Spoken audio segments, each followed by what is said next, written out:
Class 9-এর এই যে বৃত্তের ক্ষেত্রফল চ্যাপ্টার আছে, তার যে অবজেক্টিভগুলো সেগুলো দেখাচ্ছি। চ্যাপ্টার নম্বর 18, অবজেক্টিভ 26 কোশ্চিন নম্বর থেকে আছে। প্রথমে এমসিকিউ দেওয়া আছে।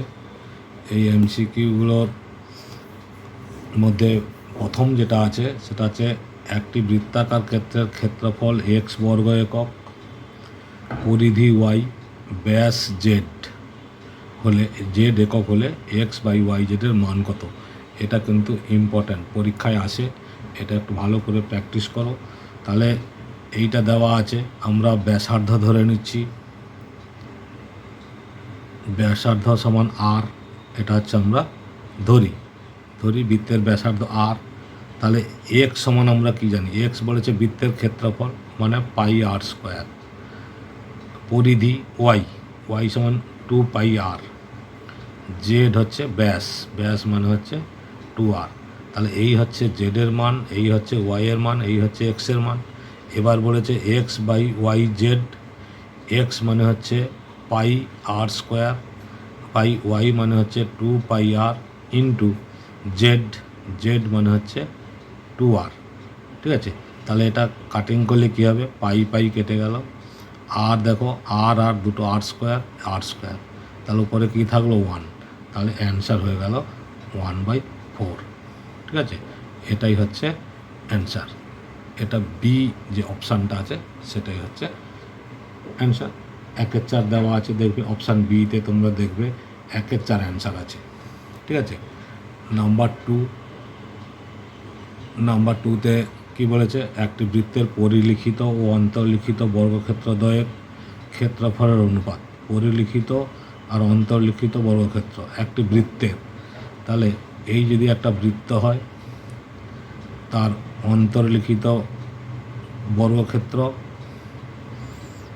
এরকম, আর বহির্লিখিত বর্গক্ষেত্র হচ্ছে এরকম একটা ছবি। ঠিক আছে, এইটা হচ্ছে কেন্দ্র। তাহলে আমরা এক্ষেত্রেও ধরি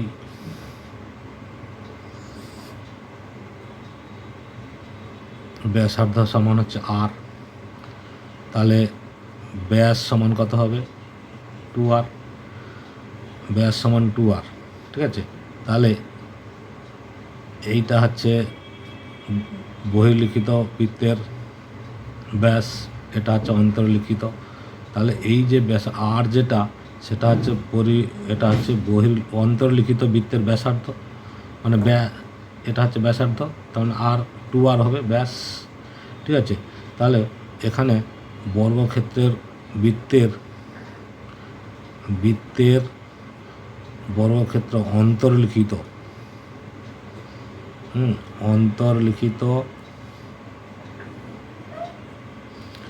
বর্গক্ষেত্রের কর্ণ সমান হচ্ছে বৃত্তের ব্যাস। ঠিক আছে, তার মানে এই কর্ণের দৈর্ঘ্য সূত্র কি জানি? √2 ইন্টু বাহু সমান হচ্ছে 2r। তাহলে বাহু সমান 2r/√2। এটা হচ্ছে বর্গক্ষেত্রের বাহু। ঠিক আছে, এবার বৃত্তের পরিলিখিত অন্তর্লিখিত বর্গদ্বয়ের ক্ষেত্রফলের অনুপাত চেয়েছে। তাহলে পরিলিখিত যেটা আছে 2r হোল স্কোয়ার মানে ব্যাসের স্কোয়ার, এই যে বাহু = এই যে বাহুটা দেওয়া আছে 2r/√2 হোল স্কোয়ার। তাহলে এটা হচ্ছে পরিলিখিত বর্গক্ষেত্রের ক্ষেত্রফল, আর এটা হচ্ছে অন্তর্লিখিত বর্গক্ষেত্রের ক্ষেত্রফলের অনুপাত, এই দুটো। তাহলে এটা ভাঙলে কি হচ্ছে? 4r² এটা হচ্ছে 4r² এর হোল স্কোয়ার কত হয়? 2 হয়। ঠিক আছে, তাহলে এবার 2, এটা 2 কেটে যাচ্ছে 2, তাহলে 4r² 2r², r² কেটে যাচ্ছে, 2 2 4, 2 1 2, মানে 2:1 অ্যান্সার। ঠিক আছে, 2:1 অ্যান্সার। আর এটা হচ্ছে অপশান সি এটাই অ্যান্সার হবে। নাম্বার 3 দেখো, নাম্বার 3তে বলেছে যে একটি বৃত্তাকার ক্ষেত্রের পরিধি ও ক্ষেত্রফলের সাংখ্যমান সমান। তাহলে পরিধি সূত্র আমরা কী জানি, 2πr। ক্ষেত্রফলের সূত্র কী জানি, πr²। এই দুটো বলছে এই যে পরিধি আর হচ্ছে ক্ষেত্রফল, সাংখ্যমান হচ্ছে সমান। তাহলে এখানে পাই কেটে যাচ্ছে, আর এখানে একটা কেটে যাচ্ছে, তাহলে আর সমান কী থাকলো, 2। ঠিক আছে, তাহলে পরিলিখিত এখানেও বৃত্তাকার ক্ষেত্রের পরিধি আর ক্ষেত্রফল সাংখ্যমান সমান। তাহলে ওই বৃত্তের হচ্ছে কর্ণের দৈর্ঘ্য সমান। তাহলে ওই বৃত্তের পরিলিখিত কর্ণের দৈর্ঘ্য অ্যান্সার চেয়েছে। কোশ্চিনটাতে একটু লিখতে ভুল হয়েছে, কর্ণের দৈর্ঘ্য কত এটা হচ্ছে জানতে চাইছে। কর্ণের দৈর্ঘ্য মানে হচ্ছে আমরা বাহু পেয়ে গেছি, √2 ইন্টু বাহু হয় কর্ণের দৈর্ঘ্য। তাহলে পরিলিখিত এখানে কথা লিখব, পরিলিখিত বর্গক্ষেত্রের বাহু সমান হচ্ছে 2r। ঠিক আছে, 2r। তাহলে আর সেই মানটা হচ্ছে 2r একক সমান হচ্ছে 4 একক। অতএব পরিলিখিত বর্গক্ষেত্রের কর্ণের দৈর্ঘ্য তাহলে কত হবে, 4√2 একক, 4 আর √2। ঠিক আছে, নাম্বার 4 যেটা বলেছে, একটি সমবাহু ত্রিভুজের পরিলিখিত ও অন্তর্লিখিত বৃত্তাকার ক্ষেত্রের ক্ষেত্রফলের অনুপাত চেয়েছে। তাহলে পরিলিখিত অন্তর্লিখিত বৃত্তের ব্যাসার্ধের অনুপাত, এই কথাটা তোমাদের জানতে হবে। পরিলিখিত ও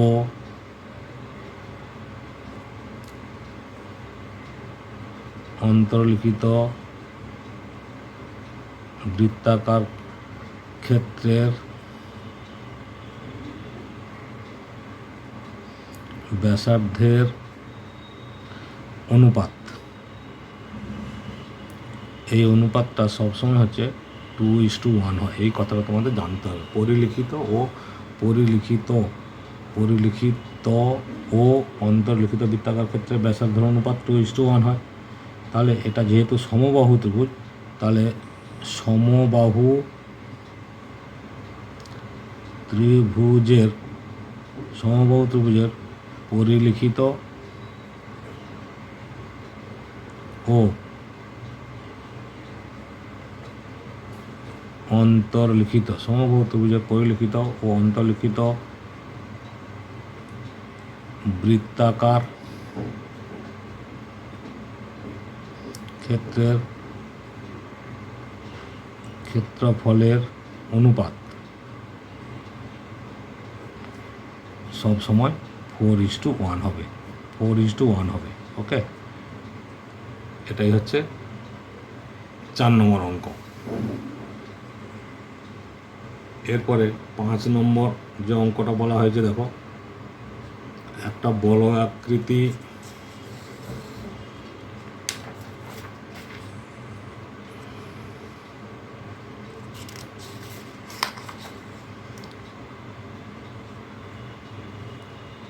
এই যে 5 নম্বরটা বলা হয়েছে, একটি বলয় আকৃতি লোহার পাতের অন্তর্ব্যাস 20 সেন্টিমিটার, বহির্ব্যাস 22 সেন্টিমিটার ব্যাস বলেছে। তাহলে কতটা লোহার পাত আছে, ঠিক আছে। তাহলে অন্তর ব্যাস দেওয়া আছে 20, বহির্ব্যাস দেওয়া আছে 22। তাহলে অন্তর ব্যাসার্ধ কত হবে, 20/2 মানে 10 সেন্টিমিটার, বহি ব্যাসার্ধ সমান হচ্ছে 22/2 সমান হচ্ছে 11 সেন্টিমিটার। ঠিক আছে, এবার বলয়টিতে লোহার পাত আছে, লোহার পাত আছে সমান, এটা আমাদের সূত্র π11 π11² মাইনাস π10²। এটা হচ্ছে বড় বৃত্তের ক্ষেত্রফল মাইনাস ছোট বৃত্তের ক্ষেত্রফল বিয়োগ করলে কতটা পাত আছে সেটা বেরোয়। তাহলে পাই কমন নিয়ে নিলাম, 11 আর হোল স্কোয়ার 121 মাইনাস 100, তাহলে কত হচ্ছে পাই ইন্টু 21, বিয়োগ করলে 21 হচ্ছে। তাহলে পাই মানে হচ্ছে 22/7 ইন্টু 21, 7 3 21, তাহলে 22 3 66 বর্গ সেমি। উত্তর হয়ে গেল। কতটা লোহার পাত আছে? 66 বর্গ সেন্টিমিটার লোহার পাত আছে। ওকে, নেক্সট এমসি হয়ে গেল। এবার হচ্ছে এসএ কিউ। এসএ কিউতে প্রথম অঙ্ক দেওয়া আছে যে একটি বৃত্তাকার ক্ষেত্রের ব্যাসার্ধের দৈর্ঘ্য 10% বৃদ্ধি করলে ক্ষেত্রফল কত বৃদ্ধি পাবে। ঠিক আছে, তাহলে ধরি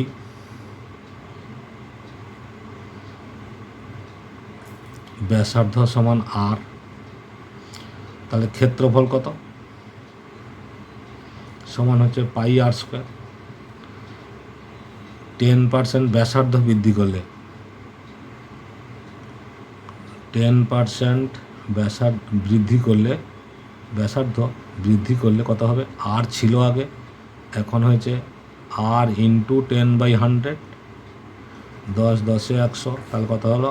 আর plus R by 10, 10 1 11, 10 R plus R 11 R by 10, এটা ব্যাসার্ধ হলো। তাহলে ক্ষেত্রফল কত হবে? ক্ষেত্রফল হবে পাই 11 আর বাই 10 স্কোয়ার। ঠিক আছে, 11 আর বাই 10 স্কোয়ার, তার মানে এটা ভাঙলে কত হচ্ছে? Pi 121 R square by 100, 11 whole square 121, 10 whole square 100, তাহলে এইটা হলো। তাহলে ক্ষেত্রফল বৃদ্ধি কত হলো?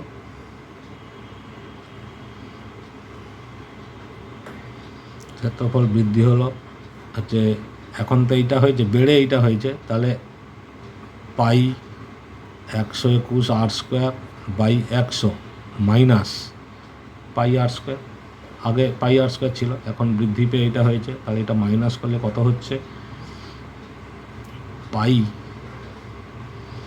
এটা হচ্ছে 100 হয়ে যাবে, এখানে পাই 1 আছে, লসাগু হচ্ছে 100, লসাগু 100, তাহলে এখানে 100 পাই আর স্কোয়ার, 100 পাই আর স্কোয়ার 100, তার মানে 21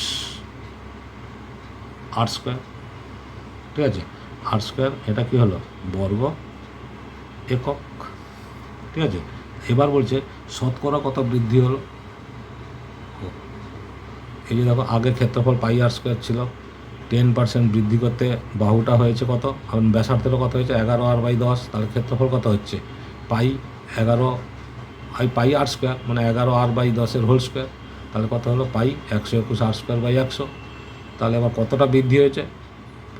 এইটা তো বৃদ্ধি হয়েছে, এই ক্ষেত্রফল থেকে ওই আগের ক্ষেত্রফল বিয়োগ করেছি, বিয়োগ করতে এইটা হয়েছে। এবার লিখব শতকরা। শতকরা বৃদ্ধি হয়, কতটা হয়েছে?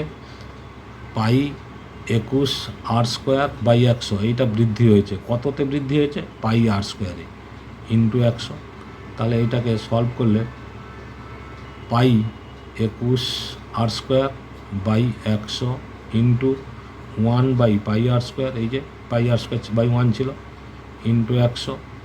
তাহলে এটা দেখো, 100 100 কাটলো, পাই পাই কাটলো, আর স্কোয়ার কাটলো, 21%। এটাই হচ্ছে অ্যান্সার। ঠিক আছে, তাহলে 21% ক্ষেত্রফল বৃদ্ধি পেয়েছে। ঠিক আছে, তাহলে শতকরা কত বৃদ্ধি পেয়েছে ক্ষেত্রফল? 21%। এবার দেখো কোশ্চেন নম্বর 2, এসএ কিউয়ের কোশ্চেন নম্বর 2। এসএ কিউয়ের কোশ্চেন নম্বর 2তে বলেছে একই টাইপের বৃত্তাকার ক্ষেত্রে পরিসীমা 50% হ্রাস পেলে, পরিসীমা 50% হ্রাস করলে বৃত্তাকার ক্ষেত্রে ক্ষেত্রফল শতকরা কত হ্রাস পাবে। তাহলে দেখো, এখানেও আমরা লিখব, ধরি ব্যাসার্ধ সমান আর, তাহলে পরিসীমা, আগে পরিসীমা সমান কত হবে? পরিসীমা হচ্ছে 2 পাই আর ক্ষেত্রফল হচ্ছে পাই আর স্কোয়ার। এটা তো আমাদের সূত্রই আছে, এটা পরিসীমা, ব্যাসার্ধ আর হলে ক্ষেত্রফল এটা হবে। পরিসীমা 50% হ্রাস পেয়েছে, তাহলে পরিসীমা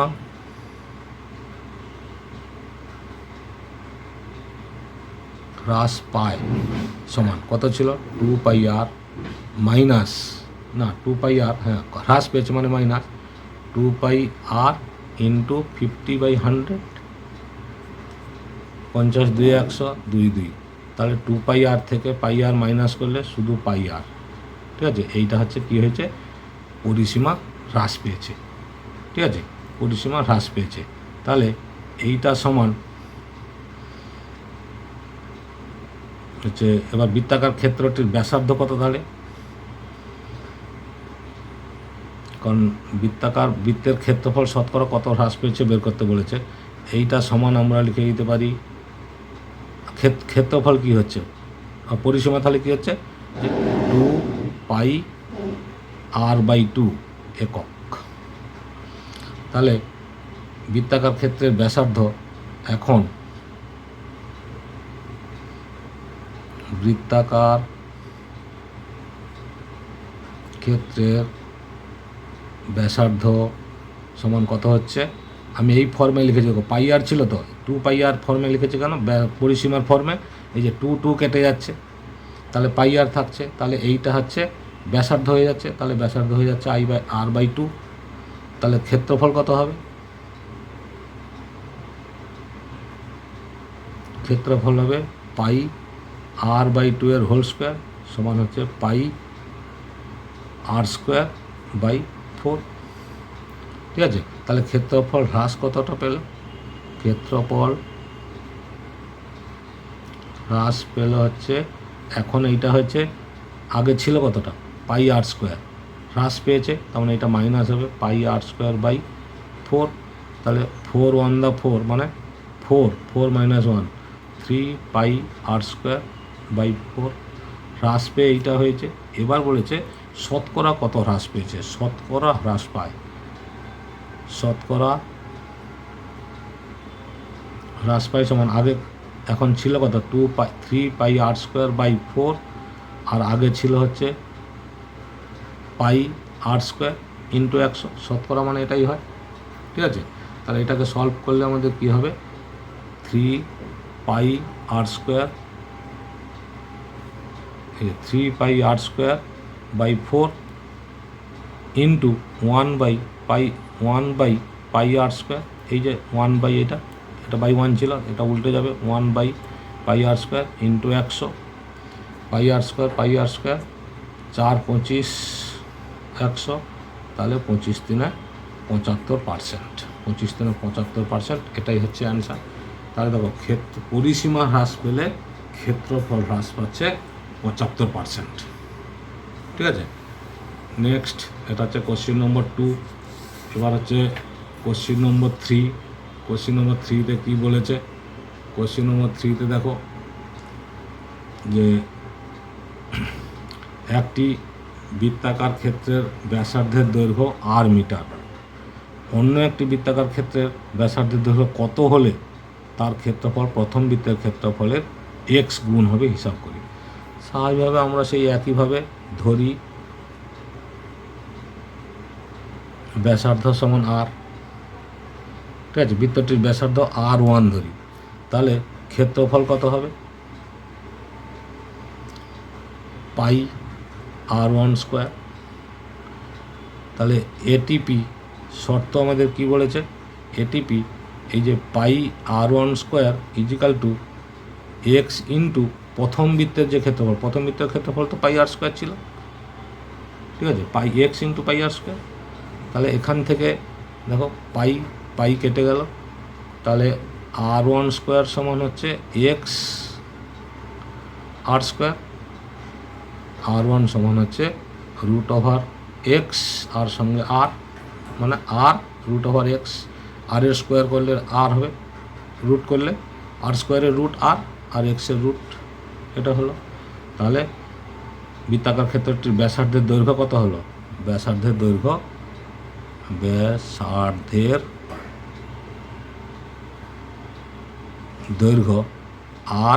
r√x হলে প্রথম বৃত্তের x গুণ হবে। ঠিক আছে, তার মানে উত্তরটা হচ্ছে আমাদের এইটা। তা r1 এর মান যেটা বেরিয়েছে সেটাই হচ্ছে উত্তর।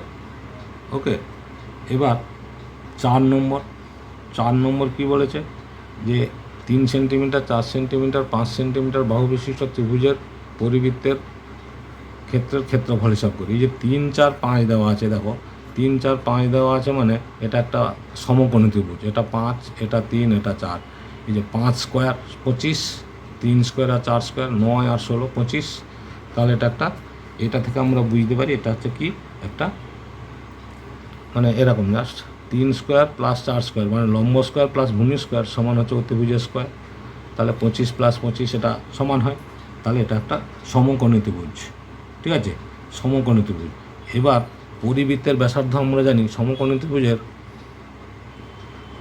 পরিবৃত্তের ব্যাসার্ধ এটা আমরা অঙ্ক করার সময় পেয়েছি বৃহত্তম বাহু বাই 2, বৃহত্তম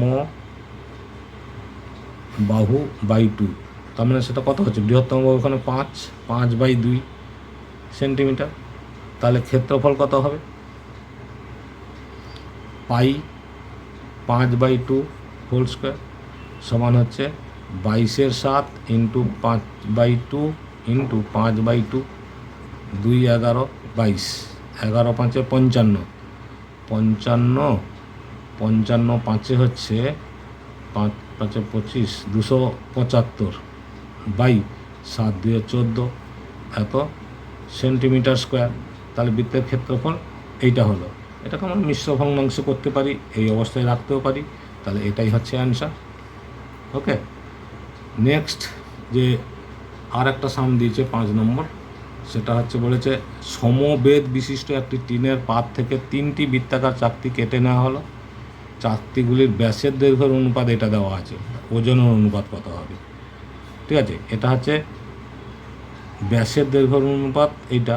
তাহলে বৃত্তাকার চাকতি 3টির ব্যাসার্ধের অনুপাত তো বাই টু করে হবে। ঠিক আছে, তাহলে ব্যাসার্ধগুলো যথাক্রমে কী হবে, ব্যাসার্ধগুলি যথাক্রমে একটা হচ্ছে 3x/2, 5x/2, 7x/2, এটা হচ্ছে ব্যাসার্ধ। তাহলে ক্ষেত্রফলের অনুপাত, চাকতি 3টির ক্ষেত্রফলের অনুপাত পাই 3x/2 এর whole square is to pi 5x/2 এর whole square is to pi 7x/2 এর হোল স্কোয়ার। দেখো পাই কেটে গেল, তাহলে 3 3 9x square by 4 is to 25x square by 4 is to 49x square by 4। ঠিক আছে, এবার দেখো 3টেতে x স্কোয়ার কেটে যাবে, নিচে 4 4 কেটে যাবে, তাহলে থাকবে কি 9:25:49। তাহলে এটাই অনুপাত হয়ে যাচ্ছে, তাদের ওজনের অনুপাত এটাই হচ্ছে। ওকে, আশা করছি বুঝতে পেরেছো। কোনোটা যদি বুঝতে কোনো অসুবিধা হয় কমেন্ট করো, অবশ্যই আনসার দিয়ে দেবো। ভালো লাগলে লাইক, কমেন্ট, শেয়ার, সাবস্ক্রাইব করে রাখো, অল বটনে ক্লিক করো, তাহলে সমস্ত ভিডিওগুলো পেয়ে যাবে।